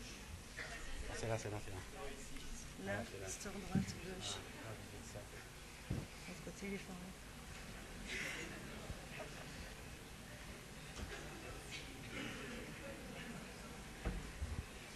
Voilà. Donc ça c'est un chantier, c'est le premier grand chantier expérimental. C'est comment, pendant un chantier, faire un concert là où il y aura une salle de spectacle. C'est-à-dire c'est inviter les artistes et une population, on interrompt le chantier pendant 15 jours, et pendant 15 jours, on l'occupe non fini. Pour voir d'ailleurs si on n'en fait pas trop. Peut-être que là, ça suffirait. Donc on voit bien, les gradins ne sont pas là, c'est un artiste de cirque qui intervient, tout le monde est assis par terre ou sur des chaises. Après, donc vas-y, voilà. Après, c'est de faire une baraque de chantier, ce qu'on appelle la cabane de chantier, qui est le lieu de vie de tous les habitants de la ville. Ça n'est pas que les ouvriers. Donc c'est la baraque des ouvriers, la baraque des habitants, la baraque des maîtres d'œuvre, la baraque des voisins. Alors elle est faite de matériaux de récupération, qui fait qu'on l'a fait construire pour 2 fois moins cher par les entrepreneurs, qui doivent toujours construire une baraque de chantier, mais on ne l'a fait qu'avec les matériaux qu'eux-mêmes ont sur leur territoire et auraient jeté. Donc on fait un projet qu'on confie d'ailleurs à un jeune architecte, qui c'est sa première œuvre, si vous voulez, c'est de donner, y compris la construction d'une cité de chantier, à un architecte. Donc voilà, vous le voyez, mettons en haut, c'est la même baraque, et je fais une conférence sur l'isolation thermique à la classe primaire d'à côté. Parce que les enfants se plaignaient du bruit du chantier, et donc j'ai fait venir les enfants sur le chantier, je leur explique, on va visiter le chantier, et du coup, il y a un enfant qui, pour la première fois, a dit « c'est le travail de mon papa ». Donc on savait que son papa était terrassier, et on ne voit pas pourquoi il ne pourrait pas montrer. Et tout. Donc cet enfant s'est intéressé au terrassement, voirie, réseau divers, et ainsi de suite. Après, on voit, voilà, ça c'est en général toujours un travail artistique, c'est une commande artistique sur le chantier, à un artiste qui accepte donc de venir pendant un certain temps. C'est Joël Ducourroy qui travaille avec un médium qui est la plaque minéralogique, et donc tout Calaisien pouvait venir mettre un mot sur le bardage d'un bâtiment qui est resté du coup, mais surtout on s'était rendu compte qu'il y avait beaucoup de mécaniciens dans la rue, donc c'était de réintroduire presque la voiture comme objet, quoi. Il y en a eu, mais je sais pas, des week-ends entiers de gens qui faisaient la queue parce qu'on avait la machine à estamper, et ils estampaient immédiatement donc le mot, et on ne pouvait pas avoir 2 fois le même mot, ce qui a été en même temps un moment d'orthographe, de langage et autres. C'est bon. Et ben ça c'est le chantier fini. Donc on voit bien on voit le bâtiment au milieu qui ressemble un peu comme un Lego. C'était l'idée aussi de donner 4 maisons à 4 personnes différentes, à une botaniste, à un artiste, à des étudiants en architecture et aux techniciens du théâtre. Ça, c'est le projet qu'on a fait donc à Tourcoing pour les personnes âgées. C'était un quartier, c'est Réchon et Robert qui avait gagné donc, le concours de la ZAC, 80 hectares, et on allait démolir 30 maisons ouvrières que les ouvriers avaient rachetées, et on allait les démolir au prétexte qu'elles n'étaient pas conformes au modèle de la ZAC. Donc on a donc, nous, pris les maisons et on les a totalement embellies. On a fait chaque maison en maquette, et après on a montré comment ces maisons pouvaient s'agrandir, et on a donné envie donc à d'autres de prendre des dents creuses ou des maisons qui allaient être détruites. Donc, voilà, on voit donc que les gens emmenaient leur maison chez eux. Donc là, on voit une famille donc nouvelle, immigrée, qui veut venir habiter ce quartier, que personne ne voulait habiter. Et Marie, donc, qui est aussi dans la permanence, les emmène après sur le chantier. On voit donc la mère et les enfants, le père. Là, c'est une étudiante en HMO. Donc moi, j'y vais pas du tout. Hein. C'est des gens qui n'ont... On pourrait dire, je travaille sur la candeur, l'envie, la joie, y compris de ne pas être gêné par le modèle, quoi. Et donc on voit bien la maison qu'ils vont habiter, et après cette maison, ils peuvent l'emmener chez eux et la ramener, et après on reconstruit le quartier avec. Après, moi je fais des conférences donc pendant le chantier, qui sont des conférences très pointues. Il y en a avec, j'invite quelqu'un, c'est pas moi qui suis pointu, hein, j'invite quelqu'un de très pointu pour traiter d'un sujet dont on ne parle jamais. Admettons, là c'en est un sur, il y a des champignons qui ont gagné toutes les maisons parce qu'on les avait murées. Elles étaient très belles avant, et comment on les a murées, le noir, l'humidité, ce qu'on appelle la mérule pleureuse. Donc on a fait venir un vrai scientifique qui a expliqué comment on pouvait se protéger de la mérule. Après, sur l'handicap, j'en ai fait un sur l'handicap, c'est tellement compliqué, mais j'ai fait tous les handicaps. Les gros, les vieux, les maigres et tout, et en même temps j'ai mêlé dedans l'handicap moteur. Après on fait des vraies visites de chantier, comme vous le voyez ce sont des enfants, et Marie là qui est de dos, et là-bas, pendant tout le chantier est tout le temps ouvert, c'est-à-dire à tout moment, toute école, toute personne peut venir, il suffit de mettre un casque et d'être accompagné. Après tous les ouvriers sont toujours en photo, dès que quelqu'un arrive il est immédiatement pris en photo, il est immédiatement identifié par son nom. Et quelquefois, on fait un travail d'ailleurs sur sa famille, s'il le souhaite et tout. C'est-à-dire qu'on sait qui travaille. Donc, des fois, il y a des enfants qui vont voir leur père travailler sur le chantier. On a même eu un ouvrier qui a amené un mercredi ses deux filles parce que sa femme était malade et qu'elle ne pouvait pas rester à la maison. Il ne savait pas où les mettre. Il s'est dit, peut-être que c'est le meilleur endroit. Et donc, on a eu les deux filles d'un maçon qu'on a gardées sur le chantier. Donc, du coup, après, on a eu envie de faire des mercredis de l'architecture voilà. Donc on voit comment les maisons se mettent. Donc c'est un travail assez simple, comme ça on glisse une nouvelle maison dans les anciennes, on reconstruit des parties et puis on a fait comme ça des maisons.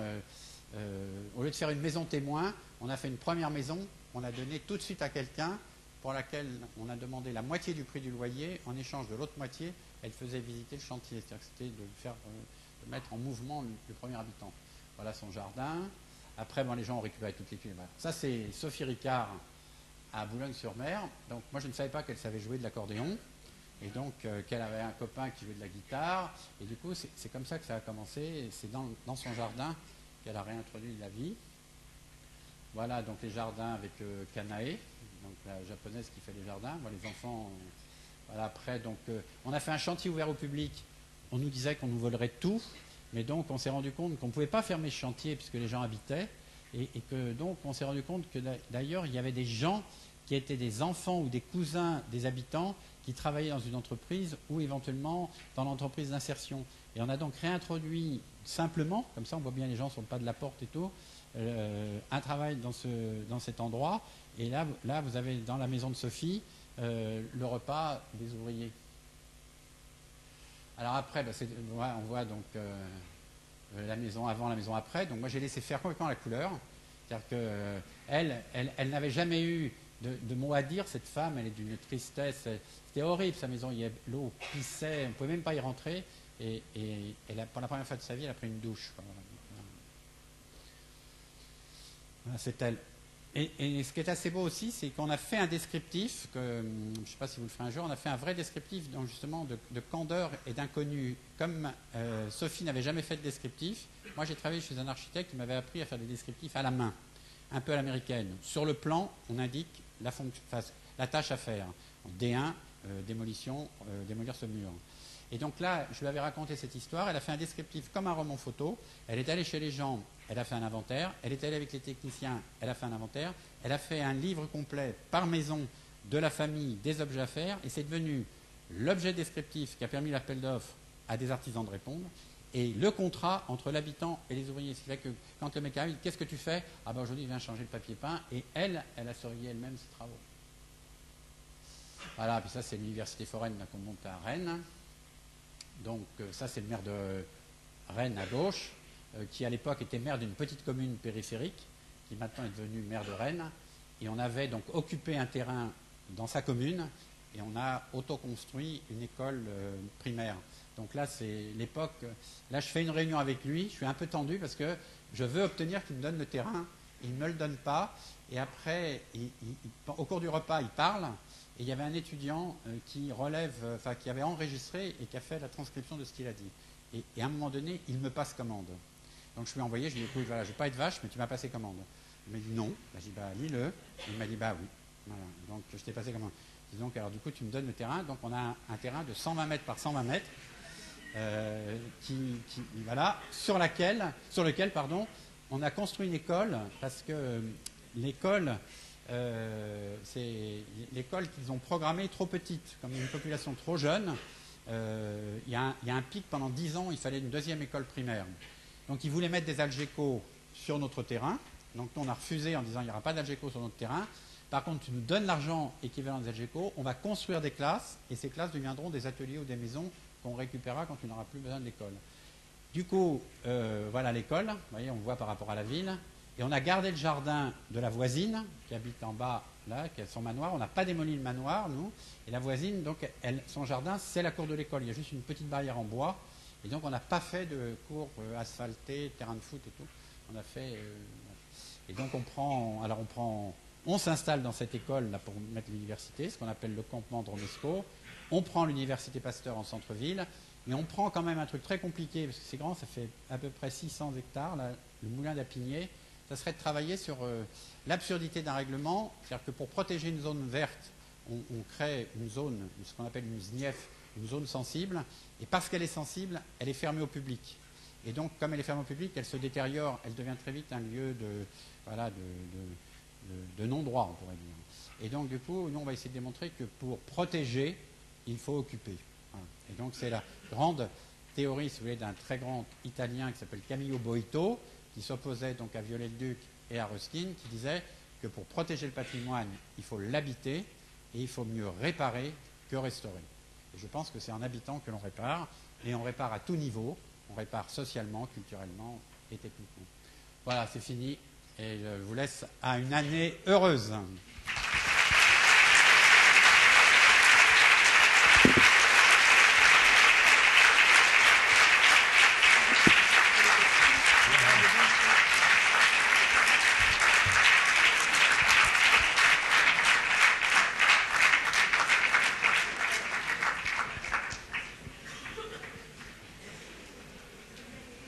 Ça marche pas. Est-ce qu'il y a des questions ?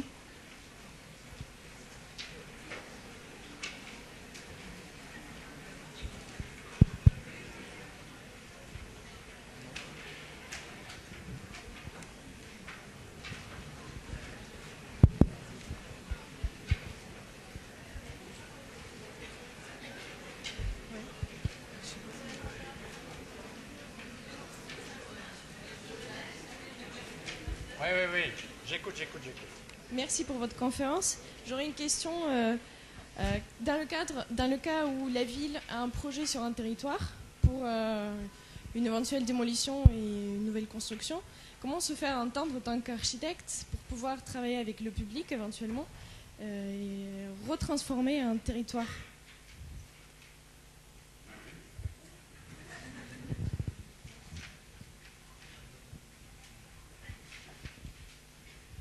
Si vous voulez, la question toujours, c'est ça n'est pas dans votre contrat.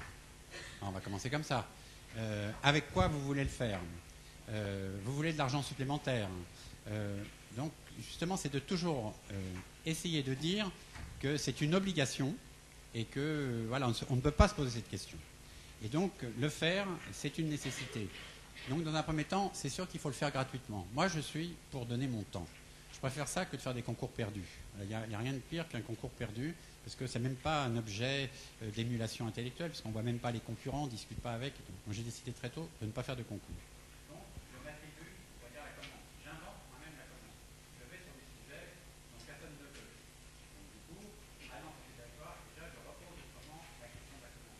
Quand on me commande, l'idée, c'est de dire, ça ne coûtera pas plus cher de me le donner que de le donner à d'autres. Mais par contre, j'investirai plus de matériel que... Donc, c'est comme ça, si vous voulez, que on peut occuper un territoire, occuper un bâtiment, je ne sais pas, une forme, il n'y a pas, il ne faut pas se poser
pour l'autoconstruction au niveau des décennales et au niveau de l'assurance, parce que dans les offices de logement, les bailleurs sociaux demandent souvent des assurances, et comment on arrive à négocier avec eux pour que l'autoconstruction puisse se faire? Parce que du coup, c'est pas avec des entreprises qui sont déclarées ou assurées. Comment ça se passe, hein? C'est un peu ce que j'ai tenté d'expliquer sur la chose principale et la chose secondaire. C'est qu'on ne peut pas tout donner à l'autoconstruction. D'abord, ça ne correspond plus à l'époque actuelle, et ça ne correspond pas donc à la réglementation ni aux pratiques actuelles. C'est les deux. Donc c'est pour ça qu'il faut essayer, c'est ce travail fin qu'il faudra arriver à faire, c'est repérer ce qui relève de la responsabilité décennale et ce qui ne relèverait pas de la responsabilité décennale. Ce qui relève de la réglementation abrupte et ce qui ne relèverait pas de la réglementation. Parce que, regardez, admettons, moi je vous livre un logement, il est aux normes, mais moi qui visite beaucoup de logements sociaux, il y a beaucoup de logements qui sont transformés, qui du coup sont plus adaptés à la norme de vie, mais qui ne sont peut-être pas adaptés à la norme technique, on pourrait dire. Mais on ferme les yeux. Donc peut-être qu'on pourrait faire ce travail justement, où est le curseur? C'est peut-être pas jusqu'au papier peint, et ça pourrait s'arrêter avant.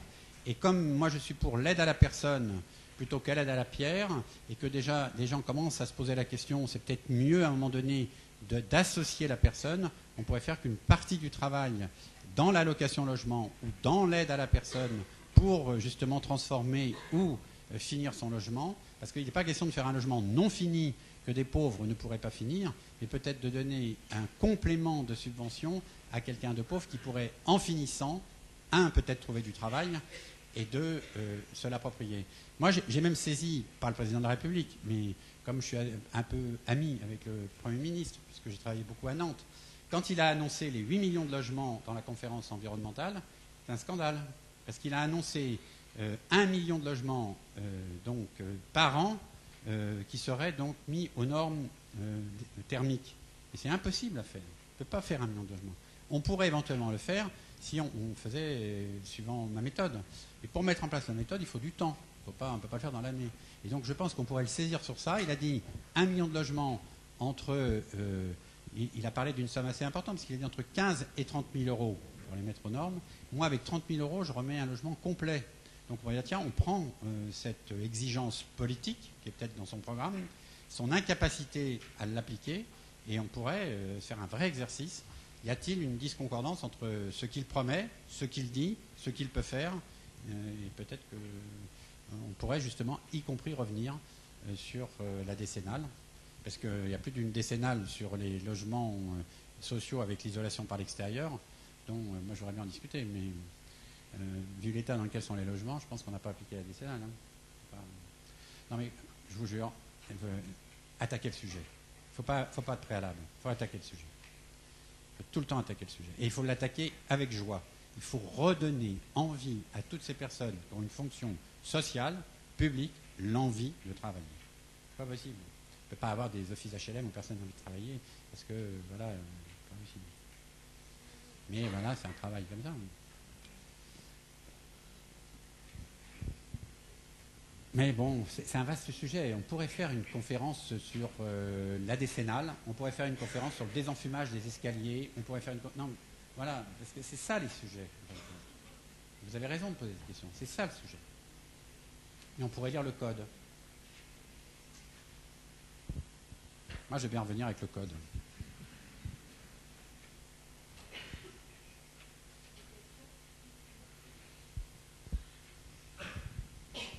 Une question d'histoire? Non. non. J'ai travaillé chez Guillaume Gillet. Hein. Oui. Donc, alors, je peux... Très bien, chez Herman aussi, je exemple, Fleury Mérogis. Non, je voulais savoir, une grande part de ce qui est intéressant et séduisant dans votre travail que j'ai apprécié, c'est le temps que vous y passez. Et donc, je voulais savoir qu'est-ce qui se passait une fois que vous partez. Par exemple, à Boulogne, je pense que votre collaboratrice, elle n'y habite plus, elle y est restée 3 ans. Mais comment ça marche après? Alors, bon, c'est sûr que c'est la vraie question, mais en même temps, on ne peut pas s'interdire au prétexte qu'après, voilà, le relais ne serait pas pris, de ne pas le faire. Alors à Boulogne, je pourrais vous envoyer le film quand il va être monté, comme ça vous le projetterez, ou Sophie Ricard d'ailleurs pourrait venir. Ce serait intéressant que vous voyez ce que c'est qu'une jeune architecte défendant son film. Ça s'appelle La Maison de Sophie d'ailleurs, Et c'est elle qui a fait le scénario d'un film.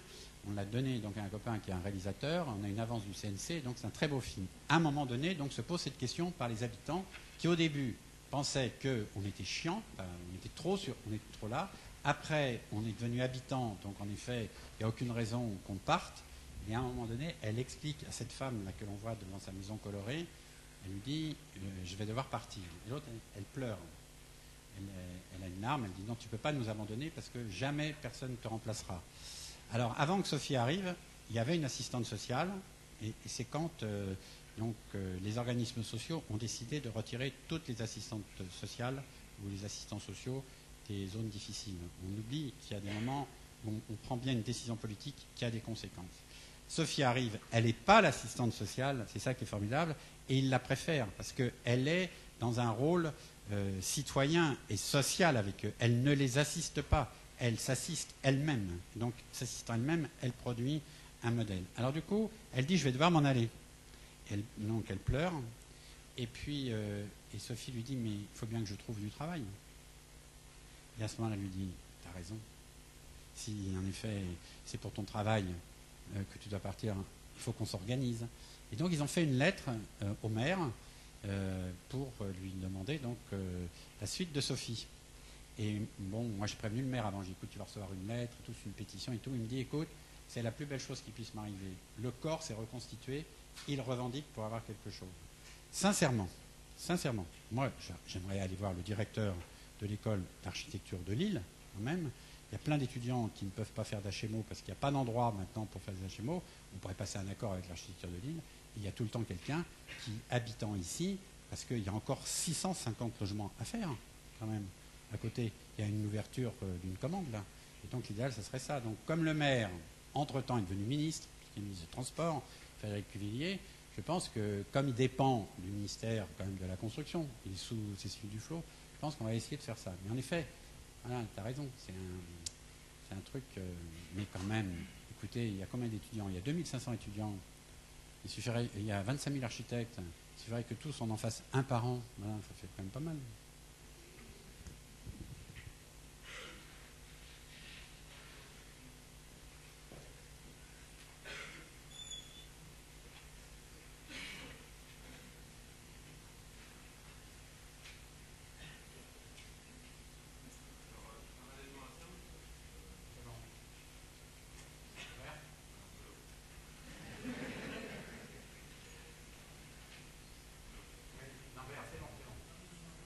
Ok.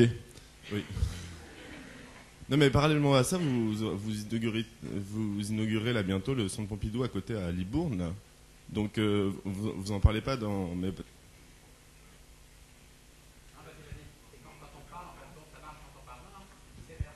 Allô?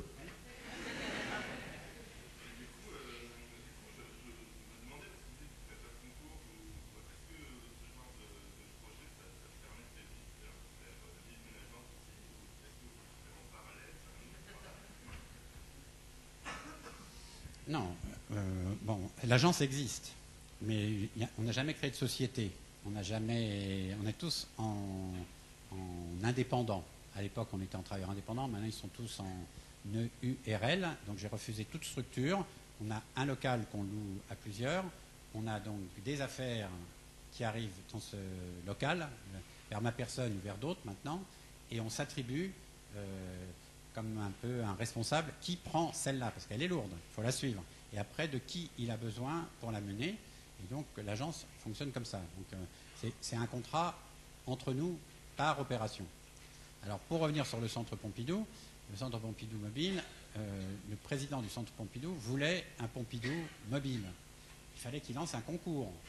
Mais comme les bâtiments mobiles qui avaient été faits jusqu'à maintenant n'ont jamais marché, Jean Nouvel en avait fait un, Zaha Hadid en a fait un, Herzog et De Beron en ont fait un. On les a énormément publiés. Ils ont été montés une fois, éventuellement pour Zaha Hadid 2 fois. La 3e fois, ça a coûté le prix de la construction. Il s'est mis maintenant de manière pérenne devant l'Institut du monde arabe. Donc du coup, le président du centre avait dit, moi je veux que ce soit vous, mais il faut faire un concours. Bon, moi, je fais le concours. Et c'est vrai que comme nous, on a présenté quelque chose qui paraissait tellement différent des autres, parce qu'on n'a fait que des petites tentes, c'est-à-dire qu'on n'a pas fait un bâtiment, nous ce qui comptait c'était de monter et le démonter, donc on l'a gagné, parce que 2 millions pour faire un musée mobile, c'était à peu près le tiers du prix que les autres demandaient, et la démontabilité et le transport, on était les seuls à répondre. Alors donc là, on va dire c'est un niveau de compétence. Mais quand même, si on fait le bilan, c'est peut-être une des affaires qui nous a coûté le plus cher à l'agence, parce que le temps justement du concours, le temps de la production lourde du Centre Pompidou, le Centre Pompidou, mettons, a refusé de travailler avec les entreprises que l'on avait nous pour construire nos cirques, au prétexte qu'il y avait peut-être collusion. Donc l'entreprise qui a construit ça a alourdi les choses. On pourrait dire que cet objet n'est pas aussi performant qu'il aurait pu l'être si on nous l'avait commandé en direct. Donc c'est peut-être une façon de remettre en cause, pas toujours, parce que les concours, c'est nécessaire pour accéder à la commande, voilà, mais peut-être que toute la commande ne doit pas se faire sous forme de concours. Alors il va à Libourne, je ne m'en occupe plus, parce que l'idée c'était, on fait les 3 premiers montages et démontages, pour montrer que ça marche, et à partir de maintenant, il tourne tout seul. Il est allé à Boulogne-sur-Mer, parce qu'on voulait absolument faire un travail à Boulogne, pour que justement Sophie ait un peu une récompense sur tout le travail qu'elle a fait. Et donc c'est assez marrant, on a obtenu la ville de Boulogne, et pendant donc 3 mois, il a été à Boulogne, elle a fait un vrai travail voilà, culturel, artistique et de grande qualité quand même. Parce que les tableaux qui sont là sont magnifiques. Quand même. Mais encore une fois, par rapport à ce que je disais tout à l'heure, il y a un Matisse, qui est un des Matisse préférés de Matisse, qu'il a peint au retour donc, du Maroc. Il y a un Picasso, qui est justement le Picasso après Guernica, où il retombe amoureux et il commence à remettre la couleur dans un tableau. Il y a juste la femme en bleu, c'est un bleu-gris et il y a le visage qui est rose. Il y a un Kupka, mettons, qui est tout en couleur. C'est Baudelaire qui est représenté comme étant aveugle, enfin ne voyant pas la couleur qui l'entoure et tout. Moi, j'ai fait des visites avec des enfants non cultivés, au sens voilà, de la culture telle qu'on l'entend.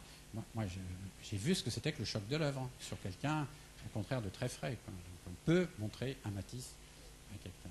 Mais juste pour revenir sur la décennale et l'assurance, parce que ça, c'était un vaste sujet. Vous savez comment j'ai gagné Pompidou Mobile? C'est j'ai copié le moment de l'assurance quand l'œuvre est dans un camion. Puisque tous les autres ont copié le moment de l'assurance quand l'œuvre est au musée. Donc ça coûtait très cher de faire un musée mobile comme un musée. Moi, j'ai considéré que l'œuvre était très souvent dans un camion, puisqu'elle est dans un bateau, dans un avion, dans un container, dans un camion, dans une réserve, bien plus qu'elle n'est dans un musée. Et donc j'ai analysé toutes les conditions de stockage de l'œuvre et de protection de l'œuvre dans ces moments-là, et on a fait le Pompidou Mobile comme ça, et ensuite l'assurance, qui est une assurance anglaise qui a accepté d'assurer les œuvres, a préféré mon mode de protection éventuellement au mode de protection du musée, puisque nous, il n'y a pas de couloir, il n'y a pas de faux plafond, pas de faux plancher, c'est là où on cache les œuvres. Et moi, j'ai copié simplement le fait que comme l'œuvre se transportait dans une caisse, et que la caisse était sur un plateau, et que le plateau était entouré d'une bâche, j'ai décliné tout le principe du camion.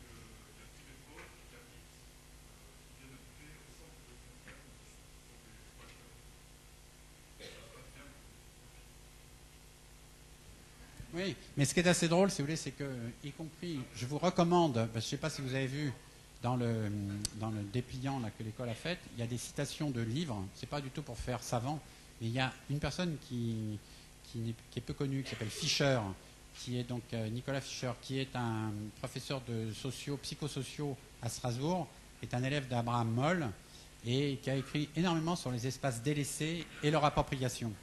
Ce qui est très étonnant, si vous voulez, c'est que dès qu'un espace est abandonné, il est pris. Et que quand la personne le prend, elle l'aménage. Contrairement à ce qu'on croit, elle l'adapte à son besoin. Et donc, en effet, c'est les lieux les plus inhabitables qui deviennent habitables par des gens qui sont asocialement ou socialement dézingués. C'est très très drôle. Donc, et justement, il faudrait regarder ce que je vais faire à Rennes, c'est qu'est-ce qui fait que ce qui est inhabitable est plus appropriable et que ce qui est habitable n'est pas appropriable. Et donc, je pense que ça serait un travail sur cette école. Enfin, qu'est-ce qu'on pourrait faire pour que cette école coûte 0 quand vous la quitterez et qu'elle soit quand même, elle reste un bâtiment marquant dans l'histoire de l'architecture. Voilà, il faut la garder, on ne peut pas la détruire. On ne peut pas tout garder, mais celle-là, il faut peut-être la garder. Et ensuite, on peut l'amender, on peut la changer, mais on pourrait lui donner une destination qui fasse qu'elle soit adaptée, que son défaut révèle un usage. Son défaut soit une qualité. Bon, vous avez faim, je vois, vous baillez. Vous avez sûrement très bien mangé dans le restaurant universitaire dégueulasse, dont l'acoustique est dégueulasse, l'éclairage dégueulasse, hein, le plateau dégueulasse.